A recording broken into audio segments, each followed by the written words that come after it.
یہ بہلول بھی اسی قبیلے کا فرد تھا، دجلہ کے کنارے مٹی کے گھروندے پاؤں پہ بناتا ہے اور انہیں مسمار کر دیتا ہے۔ وہ کبھی آپ نے دیکھا ہوگا کہ بچے ریت میں اپنا پاؤں رکھ کر کے اوپر سے ریت تھپک لیتے ہیں اور پھر پاؤں ہولے سے نکال لیتے ہیں، بچ جائے تو بڑے خوش ہوتے ہیں، اور جب کھیل ختم ہو جاتے تو اسے گرا دیتے ہیں اپنے ہاتھوں سے۔ بہلول بھی اسی شغل میں لگا ہوا ہے۔ بہلول یہ کام کر رہا ہے، گروندے بناتا ہے گراتا ہے، گروندے بناتا ہے گراتا ہے۔ بادشاہ گزرا، پوچھا بہلول کیا کر رہے ہو؟ ہنس کے کہا جنت کے مکان بنا رہا ہوں۔ کہا بیچتے ہو؟ ہاں بیچتا ہوں۔ کتنے کا؟ 10 روپے کا، سیل لگائی ہوئی ہے۔ بادشاہ مسکرا کے گزر گیا، دیوانہ ہے، مجنوں ہے، اپنی موج میں لگا ہے۔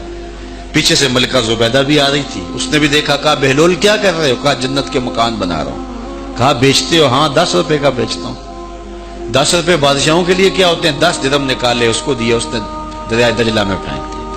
فقیر اتنی دیر تک فقیر نہیں بنتا، داتا صاحب فرماتے جب تک مٹی کا ڈھیلا اور سونے کی ڈلی اس کی نظر میں برابر نہیں ہو جاتا۔ اور ایک مکان کے گرد، ایک وہ گھروندے کے گرد دائرہ لگایا، کہا یہ تیرا ہوا۔ ملکہ گزر گئی، بادشاہ بھی چلا گیا، شام کو اپنے محل میں پہنچے۔ بادشاہ سویا، منظر جاگا کہ حشر کا دن ہے، پھر جنت کا منظر ہے، جنت میں بڑے بڑے خوبصورت مکان ہیں۔ ایک مکان تو بڑا ہی اچھا لگا، تو جی چاہا کہ اس مکان کو دیکھوں۔ تو جب قریب گیا تو دروازے پہ لکھا تھا ملکہ زبیدہ۔ شوق سے آگے بڑھا تو دربان نے روک دیا، کہا یہ ملکہ کا ہے؟ کہا وہ میری ہی ملکہ ہے۔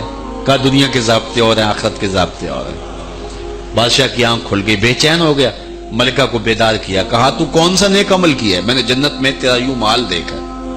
ملکہ کہنے لگی وہی معمول کی نمازیں، وہی سب کچھ، کوئی نیا کام تو میں نے کیا نہیں۔ ہاں یاد آیا، کل گزر رہی تھی، دجلہ کا کنارہ تھا، وہ جسے لوگ مجذوب کہتے ہیں، وہ جو دیوانہ کہلاتا ہے، وہ بہلول، وہ جنت کے محل کہتا تھا وہ بنا رہا تھا۔ میں نے کہا چلو کوئی بات نہیں، فقیر ہے، 10 روپے کیا ہوتے ہیں، تو میں نے 10 روپے کا ایک محل خریدا تھا۔ بادشاہ سر پکڑ کے بیٹھ گیا، وہ تو مجھے بھی کہتا تھا۔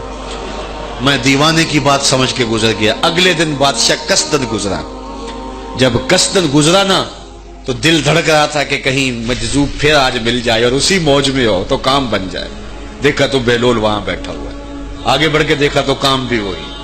بادشاہ پھر رک گیا، پوچھا بہلول کیا کر رہے ہو؟ اب دل دھڑک رہا تھا کہ مجذوب ہے، کوئی اور بات کہہ دے تو چلو اچھا ہو کہ وہی جواب دے دے۔ اس نے وہی جواب دیا، جنت کے محل بنا رہا ہوں۔ بادشاہ کا کچھ دل ٹھہرا، پھر کہا اچھا بیچتے بھی ہو؟ ہاں ہاں بیچنے کے لیے بنا رہا ہوں۔